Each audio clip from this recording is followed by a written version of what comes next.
Already কিছুদিন আগে একটা বাহাস এদের সাথে একজনের সাথে করেছি, সামনে আরো এদের বড় হুজুরদেরকে ধরবো। আগে আব্দুল্লাহ বিন আব্দুর রাজ্জাক বলতেছে নবী কোনো কিছু করে নাই, অনুমোদন দেয় নাই, এটা বেদাত, সাহাবীরা করলেও লাভ হবে না। দেখেন এই বেচারা এই বইটা লিখেছে, এটা হলো দ্বিতীয় সংস্করণ। আপনাদের একজন ছোট ভাই হিসেবে আমি দায়িত্ব নিয়ে আপনাদেরকে বলছি, দেখে এটা দ্বিতীয় সংস্করণ আর এটা হচ্ছে প্রথম সংস্করণ। প্রথম সংস্করণের ভিতরে সে তার বইয়ে, এই যে একই নাম একই বই, এটা আগের সংস্করণ, এটা পরের সংস্করণ।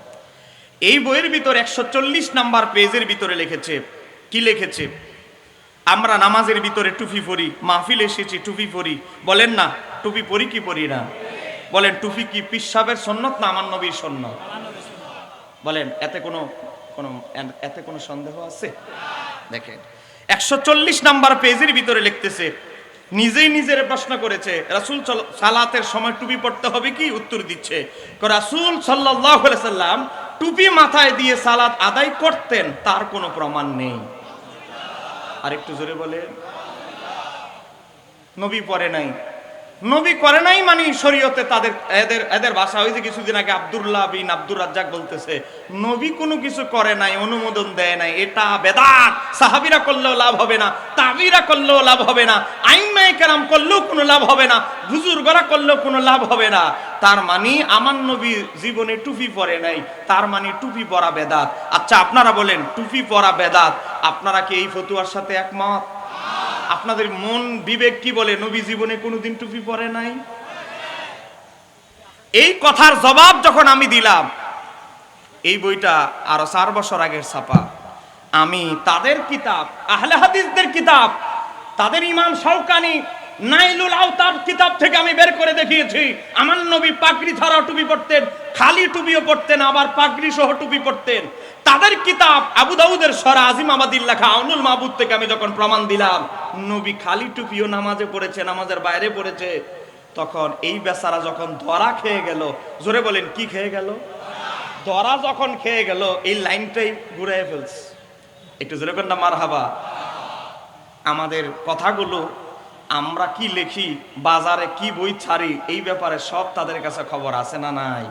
আছে। অলরেডি কিছুদিন আগে একটা বাহাস এদের সাথে একজনের সাথে করেছি, সামনে আরো এদের বড় হুজুরদেরকে ধরবো। কথা কোনটা কেন ঠিক কি দেয়? কারণ আমরা যদি চুপ থাকি সব সময় সাধারণ মানুষ মনে করে আমাদের সুন্নিদের মনে হয় কোনো পুঁজি নাই। কথা কোনটা কেন ঠিক কি দেয়? আমাদের দলিল আছে না না এটা জাতিকে জানানোর অনেক সময় দরকার হয়। কথা বলে না কেন ঠিক কি দেয়? আমি বাসে গিয়েছি, আমাদের আহলে সুন্নাত ওয়াল জামাতের আমাদের মুরব্বী আল্লামা কাজী মঈনুদ্দিন আশরাফি হুজুর, আমার বাজান গেল আল্লামা নূরি হুজুর, সবার কাছে আমি অনুমতি নিয়েছি। সবাই বলেছে তোমার দোয়া আছে, তোমার প্রতি আমাদের দোয়া আছে, সামনে ইনশাআল্লাহ আরেকটা বাহাসের কথা চলতেছে। একটু জোরে কর না মারহাবা। এবার আসেন এই 170 পৃষ্ঠার ভিতরে আগের ছাপা 140, এবারের ছাপা 170 পৃষ্ঠায় ঘুরায়া পেঁচায়া লিখতেছে কি জানেন?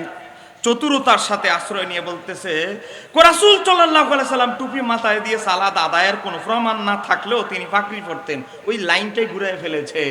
এ বাবা, তুমি যদি এতই তোমার সৎসাহস থাকে, 2টা ছাপা আমার কাছে স্টেজে আছে, ফালতাও কেন? নিজের কথায় থাকতে পারো না কেন? আমরা সুন্নিরা এমন কথা বলি না, এমন কথা, এমন আকীদা মাসালা আমরা বলি না যেটার উপরে আমরা দায়েম কায়েম স্থির থাকতে পারবো না। কথা কন না কেন ঠিক কি রে? কিছুদিনের মাঝে কথা পাল্টিয়ে ফেলেছে, তার মানে সে বুঝে গেছে আমি যে বেদাত কোম্পানির চালু আবিষ্কার করেছি, এই বেদাত তো আমার ফতুয়া ধরা খেয়ে গেছে। কথা কন না কেন ঠিক কি রে? সম্মানিত আমার দিনী ভাইরা, আজকে কোরআনুল কারীমের তাফসীরের মাহফিল এসেছেন।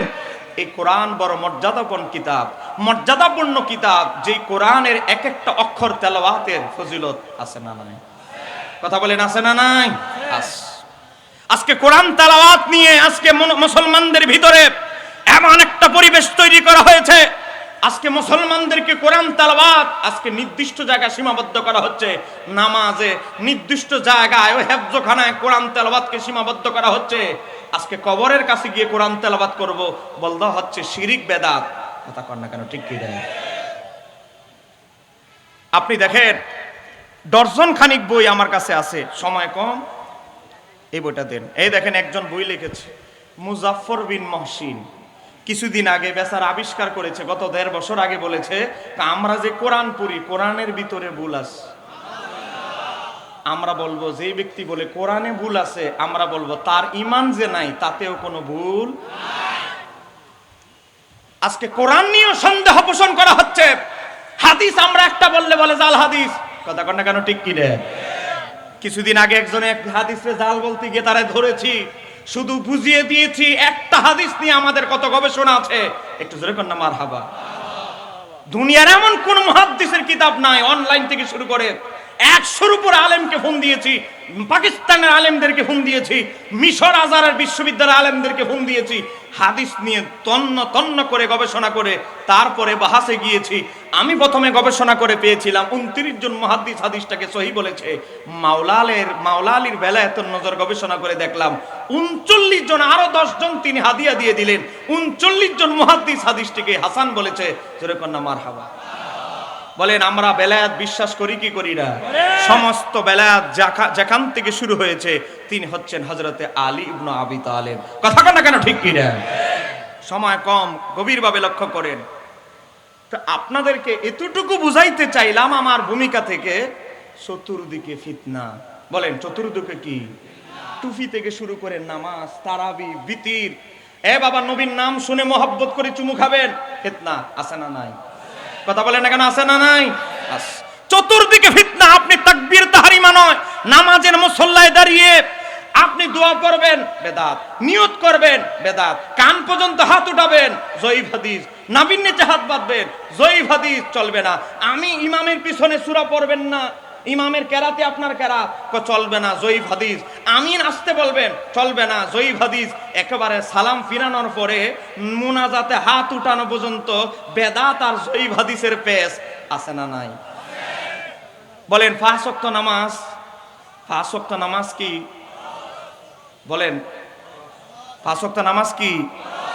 5 ওয়াক্ত নামাজ নিয়ে যারা ষড়যন্ত্র করছে, এই দেখেন মুজাফফর বিন মহসিন কি লিখতেছে তার বইয়ে, জাল হাদিসের কবলে রাসূলুল্লাহর সালাত 28 নাম্বার পেজে লিখতেছে, বর্তমান সমাজে, মানে আমরা যে নামাজ পড়ি, বর্তমান সমাজে যে সালাত প্রচলিত আছে তা জাল ও জয়ীফ হাদিস ভিত্তিক বানোয়াট সালাত। বানোয়াট বুঝে বাতিল। তার মানে আপনি যে নাভির নিচে হাত বাঁধলেন, এই বেচারার মতো বারবার আঙ্গুল নাচাইলেন না, এই বেচারার মতো পা দুইটা সরায় এভাবে নামাজ পড়লেন না, আপনার নামাজ নামাজই না, আপনার নামাজ বাতিল, বানোয়াট। 5 ওয়াক্ত ফরজ ইবাদতকে যারা বলে বানোয়াট, তাদের সাথে ফরজ নিয়ে তাদের সাথে দ্বন্দ্ব, তাদের সাথে সমঝোতা করার কি কোনো সুযোগ আছে? আরেকটু জোরে বলেন, সুযোগ আছে? হে মুসলমান, তুমি মারা যাবে, তোমার মা বাবার সামনে সূরা ইয়াসিন পড়তে দিবে না, বলবে বেদাত। তোমার মা বাবা মারা গিয়েছে, তার জানাজার পরে দোয়া করতে দিবে না, বলবে বেদাত। হে মুসলমান, আমি তোমার বাবা মারা গেলে আমরা কাফনের কাপড় দিতে হয়, বলেন দিতে হয় কি হয় না? বলেন পুরুষের জন্য কয় কাপড়?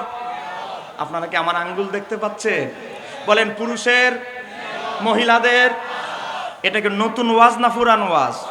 আজকে আহলে হাদিসেরা নতুন নতুন ওয়াজ বের করে, এরা নামাজ চুরি করতে করতে করতে এখন মহিলাদের কাফনের কাপড়ও চুরি করা শুরু করে দিয়েছে। এই দেখেন আব্দুর রাজ্জাক বিন ইউসুফ তার বইয়ের ভিতরে লিখতেছে, আমি যদি ভুল তথ্য দিয়ে যাই, এখানে আলেম ওলামারা আছে, তারা ধরবে, হেডিং দিয়েছে, পুরুষ নারী সবাইকেই 3 কাপড়ে দাফন দিতে হবে। একটু জোরে কর নাউজুবিল্লাহ। তো মহিলাদের কাপড় হলো কয়টা? সে বলে মহিলাদেরও 3 কাপড় হবে। তাহলে এই কথিত আহলে হাদিসারা মাইয়েতের কাফনের কাপড়ের দিকেও নজর দিল, চুরি করলো কয় কাপড়? এদেরকে দেখলেই আগে আগে কাফনের কাপড় হাদিয়া দিবে। তাও ভাই মাইয়েতের কাফনের কাপড় নিয়ে কোনো ফতুয়া দিস না, কথা কোনা কেন, ঠিক কি রে? সংক্ষিপ্ত আমার আধা ঘন্টা আলোচনা থেকে আপনাদেরকে এতটুকুই বুঝাইতে চাচ্ছি, চতুর্দিকে কোরআনের তাফসিরের নামে ফিতনাবাজরা ফিতনা ছড়ানোর চেষ্টা করছে, সহিহ হাদিসের নামে ফিতনা বানানোর, ফিতনা প্রোডাকশন দেওয়ার চেষ্টা চলছে, কথা কোন ঠিক কি না? আজকে যাদের গলার আওয়াজ বড়, কিসের? ঈদে মিলাদুন নবী, রবিউল আউয়াল মাস চলে গেছে, এদের শিক্ষার চেঁচামেচি এখনো বন্ধ নাই, কথা বলেন না কেন, ঠিক কি না? এই দেখেন সম্প্রতি মোবাইলে দেখবেন, ইন্টারনেটে এক বেচারা ইউটিউবে ভিউ বানানোর জন্য, ফেসবুকে বেশি ভিউ বানানোর জন্য বিভিন্ন সুন্নি আলেম ওলামাদেরকে ফোন দেয়, ফোন দিয়ে এটা আবার রেকর্ড করে এটা আবার সারে। কথা কন না কেন? বলেন এমন আছে না নাই? আমি একজনকে বলতেছি, সে আমারও কেন ফোন দেয় না? আমার ফোন দিলেই বলবো কালকেই ডিবেটে বসে যাব। এটা যখন আমি বলবো তারপরেই তো তার শব্দে উঠ শেষ। কথা কন না কেন? ঠিক কি রে? সে বাহাস করতে চায়, এমন লোকদেরকেও আমাদের ছোট ভাইদেরকে ফোন দেয়। তা আমি বলবো, ওই কয়েকদিন আগে আলাউদ্দিন জিহাদি সাহেবকেও ফোন দিল, তো জিহাদি সাহেবের সাথে দেখা হলে আমি বলতাম, সে এত ফেসাইতেছে, আপনি বললেই হয় আগামীকাল তোমার সাথে বসে যাব, তাহলেই তো তার শব্দ উর শেষ। কথা কন না কেন? ঠিক কি রে? জানি না এটা কেন উনি বলে নাই। আমার বাবার ভাইয়েরা, আমরা একটা জিনিস বিশ্বাস করি, আমাদের দল হক, আমাদের আহলে সুন্নাত ওয়াল জামাতের প্রত্যেকটা মাসালার পক্ষে দলিল আছে না নাই? আজকে কাফন নিয়ে পর্যন্ত ষড়যন্ত্র চলছে, আমরা কোন যুগে কোথায় আছি? কোরআন নিয়ে পর্যন্ত সন্দেহ পোষণ করা হচ্ছে। যেই নবী হাসরের ময়দানে শাফাত করবে, আবু দাউদ 3592 নম্বর হাদিস, আমার নবী বলে, শাফাতি লিআহলিল কাবাইর মিন উম্মতি, উম্মত আমি নবী তোমাদের কবিরা গুনার জন্য শাফাত করব। যেখানে নবী আমাদেরকে গ্যারান্টি দিচ্ছে কবিরা গুনার জন্য শাফাত করবে, সেই জায়গায় কথিত শায়েখ আব্দুর রাজ্জাক বিন ইউসুফ বলতেছে, হাসরের ময়দান আমার নবী মিজানের পাল্লায় ফেল করে তাকিয়ে থাকবে, নেকির পাল্লা ভারী হয় না বদির পাল্লা, গুনার পাল্লা ভারী হয়? এ বলেন আমার নবীর জীবনে, সারা জীবনে কোনো গুনাহ আছে? এ বলেন আমার নবীর হিস্টোরিতে কোনো গুনাহ অপরাধ আছে? আমার নবী এমন একজন নবী যার ব্যাপার ইমাম সুয়ুতী চাপা দিতাম, কিন্তু শিশু নবী, শিশু অবস্থায় তিনি এমন ভাবে আদালত বজায় রেখেছেন, তিনি এক স্তনের দুধ পান করতেন, আরেক স্তনের দুধ তার দুধ ভাইয়ের জন্য রেখে দিতেন। আমি বলছি নবীর মায়ের কোলের অবস্থা, যখন তিনি দুধ মা হালিমাতুস সাদিয়ার কোলে, তখনও আমার নবী ছিলেন এমন পুত পবিত্র ব্যক্তি। আর তাকে যারা বলে যে কথিত আহলে হাদিসেরা আমার নবী মিজানের পাল্লায় ফেল করে তাকিয়ে থাকবে, বলেন এদের কি ইমানের অবস্থা ভালো? বলেন তাদেরকে ডাক্তার, কলবের ডাক্তার অবশ্যই দেখাইতে হবে। তাদেরকে বলবো, আসো আল্লামা আবুল কাসিম নুরি সাহেবের কাছে, আসো আল্লামা কাজী মঈনুদ্দিন আশরাফি মাদ্দাজুল্লাহের কাছে। এই কথা বলেন না কেন? ঠিক কিনা? সম্মানিত আমার দিনী ভাইয়েরা,